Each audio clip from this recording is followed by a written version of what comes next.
తోటి మీ అందరి ట్యాక్సులతోటి ప్రజలందరి ట్యాక్సులతోటి కొన్న డబ్బులతో ఇచ్చిన ట్యాక్సులతోటి డబ్బులు తీసుకొని మనం బియ్యం కొంటే ఆ బియ్యం తీసుకెళ్ళి రూపాయి పెట్టుబడి లేకుండా వేల కోట్లు సంపాదిస్తూ ఉన్నారు. There should be a major crackdown on this. దీనికి తన మన భేదం లేదు. దీనికి అధికారులు కాదు, పొలిటికల్ వ్యవస్థ కాదు, ఎవరైనా సరే ఇది చాలా స్టర్న్ యాక్షన్ అయితే తీసుకోవాలి.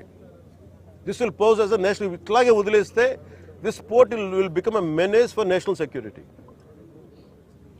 గత ప్రభుత్వం నేను మొత్తుకుంటా ఉన్నాం, మేము ఇబ్బందిగా ఉంది మాట్లాడి. నేను నాకు ఎంత ఆశ్చర్యం, ఎంత డీప్ రూటెడ్ నెట్వర్క్ అంటే నేను వస్తానంటే నన్ను ఇప్పటికీ 2 months నుంచి ఆపేశాను, నన్ను రానివ్వకుండా. ఉన్నత స్థాయి అధికారుల దగ్గర నుంచి లేదు సార్, అక్కడికి వెళ్తే కొంచెం ఇది అవుతుంది సార్, ఎందుకు సార్ ఇప్పుడు కాదు సార్, తర్వాత సార్, ఇప్పుడు యాక్షన్ తీసుకున్నాం సార్, రిపీటెడ్గా చెప్తా ఉన్నారు. నాకు నిన్న విసుగొచ్చి ఒకటే చెప్పాను, పోలీసు వస్తారా రండి, లేదంటే నేను కూర్చోబెట్టి నేను కారులో నేను వెళ్ళిపోతాను, అధికారులు నా పక్కన రాకపోయినా పర్లా. ఈ నిర్ణయం తీసుకొని ఇక్కడికి వచ్చింది. ఇది ప్రజలకు తెలియాలి. ఇది కొండబాబు గారు కానీ, నాదెండ్ల మనోహర్ గారు కానీ, మా మనకి జిల్లా వైపు నుంచి కానీ మేము పర్యటనలో మేము పదే చెప్పాం. తూర్పుగోదావరి జిల్లా నాయకులు కానీ, ఎమ్మెల్యేలు కానీ, we gave a word to people.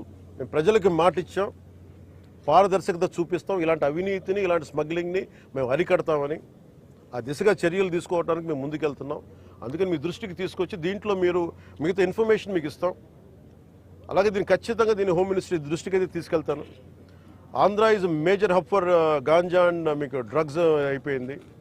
ఇక్కడి నుంచి ఎంత డ్రగ్స్ వెళ్ళిపోయినా కూడా మనకు తెలియదు. ఈ రోజున కళ్ళ ముందు మొత్తుకుంటున్నాయి. అదే అడిగాను అందాక మన సెక్యూరిటీ అధికారిని, నీ కళ్ళ ముందు మీకు ఇది కనిపిస్తూ ఉంది, tomorrow it could be weapons also కదా అన్నాను.